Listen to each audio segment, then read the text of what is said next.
우리 세상에는 다 때가 있습니다. 농부가 농사를 짓기 위해서는 황무지를 개간해야 되고, 또 거기에 물을 뿌리고 거름을 주고, 또 씨앗과 모종을 뿌리고, 이제 새싹이 일어나서 열매를 맺고 되면 가을에 어떤 수확을 맺을 때가 있습니다.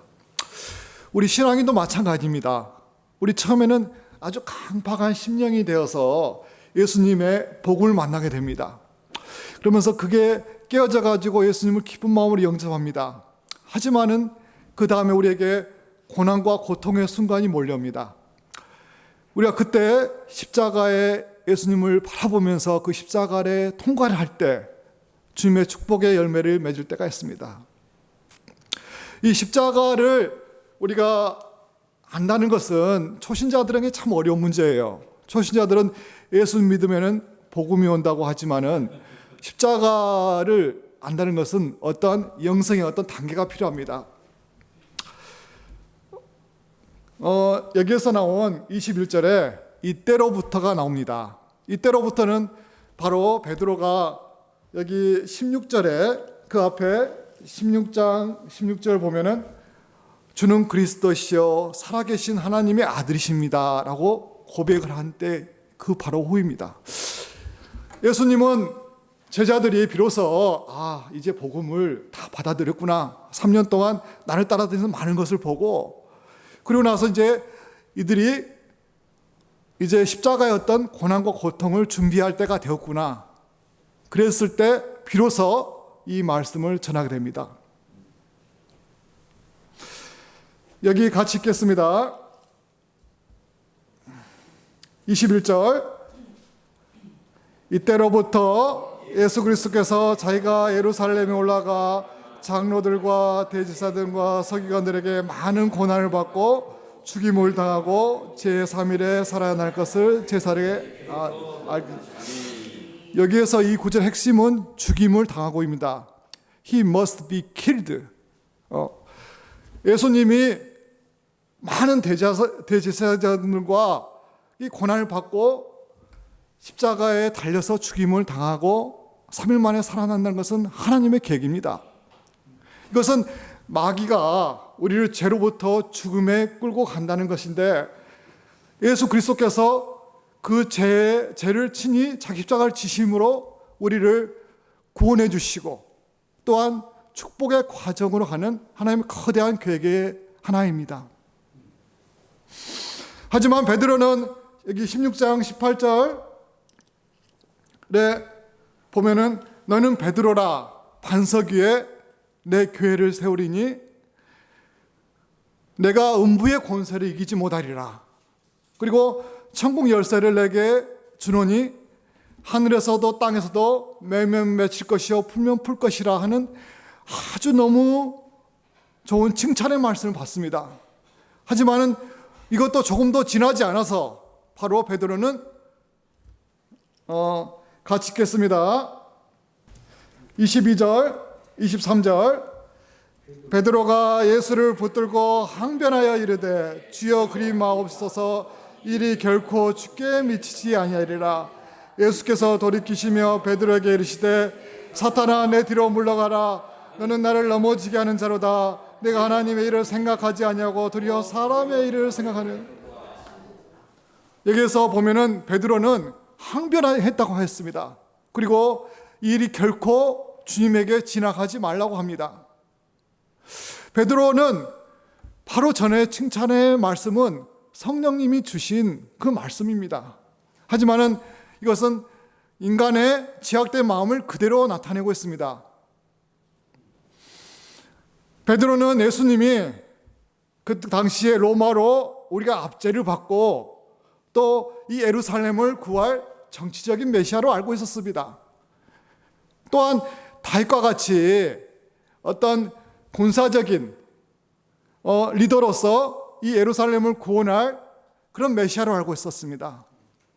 또한 세상적으로 자기를 예수님의 디딤돌로 사용해서 성공시켜줄 하나의 어떤 인물로 알고 있었던 것입니다. 십자가의 깊은 영성의 의미를 깨닫지 못했습니다.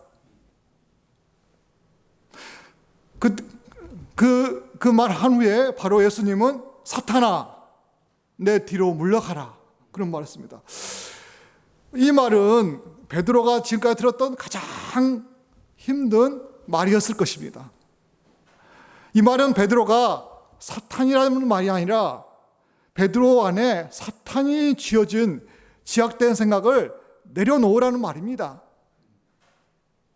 예수님은 사람의 일을 생각하지 말고 하나님의 일을 생각하라고 합니다. 하나님의 일은 어떤 것입니까? 예수님이 십자가를 지고 가는 것입니다. 근데 사람의 일은 예수님이 십자가를 지지 않는 것입니다. 이것은 가짜 십자가이며 가짜 복음입니다. 고통스러운 십자가를 베드로는 지기 싫어한 것입니다. 자신의 어떤 주관적인 생각에 내가 지기 싫으니까 예수님도 지지 마십시오 이렇게 말씀하십니다.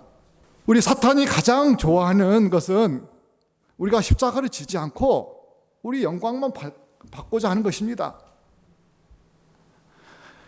최소한의 고통과 최고의 행복을 누리고자 하는 것입니다. 누가복음 14장 27절에 보면은 누구든지 자기 십자가를 지고 나를 따르지 않는 자도 내 제자가 되지 못한다고 합니다. 주님은 제자가 되는 원리에 대해서 설명을 합니다. 먼저 주님이 제자가 되기 위해서는 자기 자신을 부인해야 합니다. 예수님의 제자가 되기 위해서는 우리가 올바른 비전과 예수님에 대한 철저한 순종이 필요합니다. 하지만은 이것을 가로막는 것이 우리의 자아이고 지약된 본성입니다. 우리의 자아는 무엇일까요? 아주 이기적인 마음이 있습니다. 그리고 자존심이 하늘을 찌를 듯한 마음도 있습니다. 또한 자기 중심적인 마음이 있습니다. 또한 타인을 막 비난하면서 미움말하면서 그런 본성이 우리 안에 있습니다. 이런 제약된 본성을 내려놓고 예수를 자기 주인으로 삼는 것입니다. 지금까지 자기 자신이 주인이었는데 예수님이 자기 주인이 되는 것입니다. 우리 자신의 권리 포기를 하는 것입니다. 권리 포기란 무엇일까요? 우리의 인정받고 싶은 권리, 잘나고 싶은 권리, 또한 남들보다 뛰어나고 싶은 권리, 칭찬받고 싶은 권리, 모든 그런 권리가 있습니다. 이런 권리 포기는 우리의 신앙 훈련의 핵심 사항 중에 하나입니다. 우리가 잘 아는 사도 바울은 예전에는 스데반을 죽이고 또한 예수 그리스도를 믿는 사람을 핍박하고 그런 아주 자기의 자신밖에 모르는 옛사람을 가지고 있었습니다. 근데 그가 다메섹 도상에서 예수님을 만나고 나서 새 사람으로 변화되었습니다. 그는 이전에 옛사람이 아니라 새 사람이 되어서 많은 나라에 가서 전도도 하고 순교도 하고 핍박도 받고 고난도 받고 심지어는 마지막에 순교까지 하였습니다. 여기에서 갈라디아서 말씀처럼 나의 옛사람을 십자가에 못 박고 이제는 내가 내 안에 살아계신 예수 그리스도로 새 사람이 되어서 사는 것이 나의 삶이라고 했습니다. 오직 주님만 집중해서 바라보는 삶을 살았습니다. 우리 각 사람에게는 다양한 옛사람이 있습니다. 어떤 사람은 돈이 너무 좋아서 돈에 대한 집착이 너무 강해요. 또 어떤 사람은 자식과 가족에 대한 집착, 또 어떤 사람은 음란 사이트 문제, 또한 술 중독, 남의 말을 함부로 하는 수많은 옛사람이 있습니다.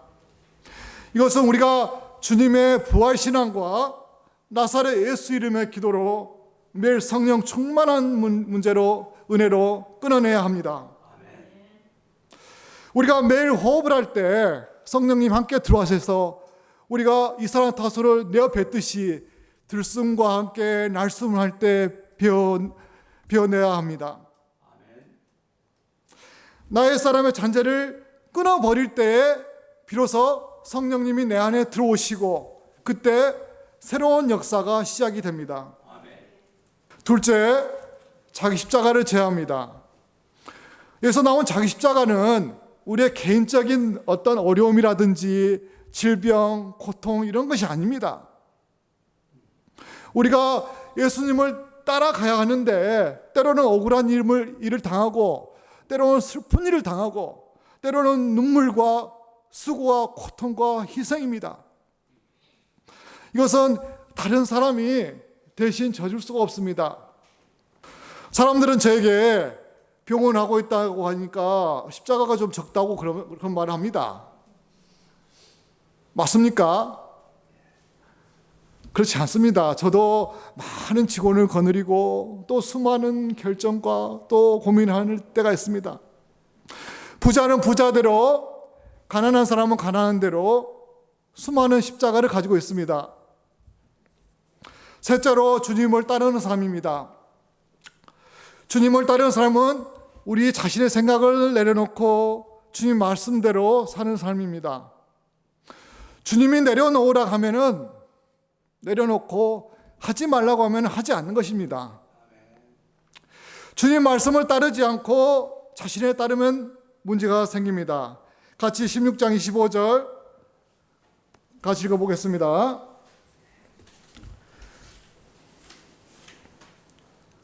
누구든지 제 목숨을 구원하고자 하면 잃을 것이요 누구든지 나를 위하여 제 목숨을 잃으면 찾으리라.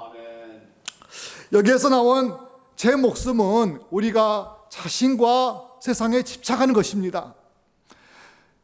자신과 세상에 과도한 집착을 하면은 우리가 주님이 주시는 영원한 생명을 잃을 수밖에 없게 됩니다. 하지만 주님은 나를 위하여 자신의 목숨을 잃으면은 찾으리라고 합니다. 우리 자신의 애자를 십자가에 못 박히면은 우리는 한 방향에 집중할 수밖에 없습니다. 그러면은 우리의 시선은 고정하게 되고 삶은 심플해지고 아주 단순해집니다. 우리 젊은이들이 요새 많죠. 근데 결혼하기 전에 어떤 남자하고 어떤 여자하고 결혼해야 될까 많은 고민을 하고 합니다. 하지만은 이 둘이 만나서 웨딩 마치를 하고 결혼식하고 반지를 끼는 순간 그런 고민과 갈등이 사라지는 걸 봅니다. 자기 자신은 구속함으로 인해서 자유를 얻게 되는 것입니다. 우리가 예수님을 믿게 되는 것도 마찬가지입니다. 우리가 예수님에게 꽂히고 따르게 되면은 다른 것이 모든 것이 부수적이 됩니다. 우리가 억지로 찬양을 하고 선교를 하는 것이 아니라 자발적으로 너무 기쁜 마음으로 좋아서 예수님을 찬양할 수밖에 없습니다. 아멘. 다 같이 26절 같이 읽겠습니다. 사람이 온일 원천을 얻고도 제 목숨을 잃으면 무엇이오리가요? 사람이 무엇을 주고 제 목숨과 받겠느냐? 여기에 나온 온 천하를 얻고도 제 목숨을 잃는다는 것은 우리가 세상적으로 원하는 온갖 섹스, 스릴, 물질, 명예, 우리가 알고 있는 모든 것입니다. 하지만 이런 것을 결국 우리의 영혼을 잃어버리게 되고 우리의 목숨을 잃게 된다는 마귀의 계략입니다. 이것은 사망과 죽음에 이를 수밖에 없습니다. 이 세상적인 크리스찬은 십자가를 지기 싫어합니다. 하지만 올바른 크리스찬의 삶은 자신의 옛사람을 버리고 그 안에 예수님으로 채우면서 자신의 시선을 오로지 십자가에 달리신 예수님께 집중하는 삶입니다. 그럼 우리가 어떤 핍박과 고난도 이겨낼 수가 있습니다. 십자가에 우리가 집중하는 삶은 우리가 하나의 사명이라고도 할 수 있는데 우리가 전도하고 봉사, 선교뿐만 아니라 우리가 크리스찬으로서 각 저소의 학생으로서 또한 부모로서 또한 직장으로서 우리의 사명을 감당하는 것입니다. 좀 다른 사람보다 더 친절해야 되고 나는 좀 손해봐야 되고 또 내가 좀 다른 사람의 예수님의 어떤 본이 되는 삶을 살아야 된다는 것입니다. 우리가 주님이 주신 달란트와 재능을 가지고 이 세상을 살아가는 것입니다. 저는 누가복음 19장에 나오는 어떤 귀인이 멀리 떠날 때 10문화를 자기 종에게 각자 나누었다는 것을 예화를 보았습니다. 어떤 사람은 한 문화를 가지고 10문화를 남겼어요. 또 어떤 사람은 한 문화를 가지고 5문화를 남겼습니다. 근데 한 문화를 가지고 한 문화밖에 남기지 않은 사람이 있었습니다.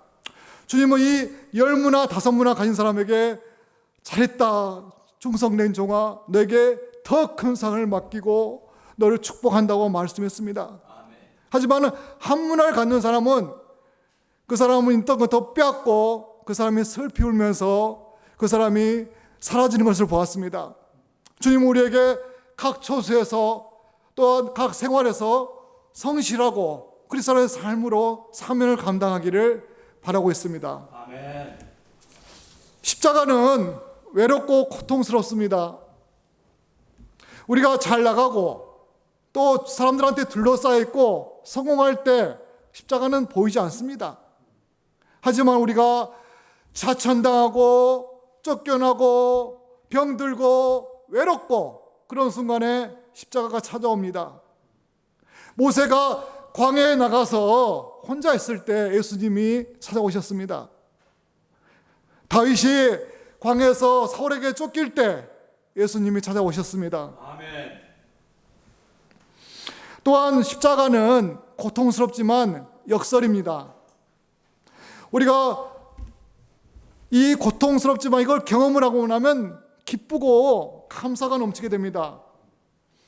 마치 어른들이 더운 물에 들어가서 와 시원하다고 합니다. 이 십자가를 경험하고 나면은 예전과 다르게 새로운 영성과 경험을 체험하게 됩니다. 이것은 십자가를 경험한 사람만이 느낄 수 있는 감정입니다. 아멘. 마치 비 오고 나면은 내가 모두가 가득 채워지고 내가 베풀고 나면은 없어지는 것 같지만은 더 풍성해지고 내가 내려놓고 낮아지고자 하면은 주님께서 나를 높여 주십니다. 아멘. 처음에 십자가가 내가 지고 간다 하지만은 결국에는 십자가가 나를 지고 가는 걸 경험합니다. 아프리카의 어떤 부족은 큰 물살에 센 강을 건널 때 이만한 커다란 돌을 지고 왔더랍니다. 그것은 큰 물살이 자기를 떠밀려 가지 않기 위해서 살기 위해서 그런 겁니다. 십자가도 마찬가지입니다. 우리가 십자가를 지고 묵묵히 걷다 보면은 우리가 살아날 수가 있습니다. 아멘. 십자가가 없으면은 우리의 세상의 거센 물결에 떠밀려 가고 죽을 수밖에 없습니다. 그래서 십자가가 내 애차의 킬링이라면은 이 부활은 나를 살리는 힐링입니다. 십자가를 통과하는 순간 우리가 예수 그리스도 오순절의 성령을 체험할 수가 있습니다. 아멘. 주님이 십자가의 고난을 통해서 축복의 역사를 통해서 베드로는 새로운 성령님이 경험하는 것을 보았습니다. 내면의 부활 신앙을 갖게 된 것입니다. 그거는 십자가를 지는 순간 매일 자신이 죽고 매일 예전에 예수님을 부인해서 3번 도망가고 그런 옛사람의 모습이 사라졌습니다. 우리가 날마다 십자가를 지는 것은 우리가 죄로 죽었던 우리가 새롭게 나고 또한 새로운 성령님을 체험하는 그런 경험을 경험하는 것입니다. 혹시 여러분도 깊은 영혼의 문제에 있지 않으신지요? 아직도 자기를 부인하지 않고 자기 십자가를 지기 싫어하고 예수님을 따르기 싫어하지 않으신지요? 그럼 오늘 이 순간 우리가 이 주님의 말씀을 따라서 제자의 길을 따르기를 간절히 원합니다. 아멘. 우리도 말씀처럼 누구든지 자기를 부인하고 자기 십자가를 지고 날 따르는 이 십자가를 매일 짐으로써 주님과 동행하는 우리 성도가 되기를 간절히 기도합니다.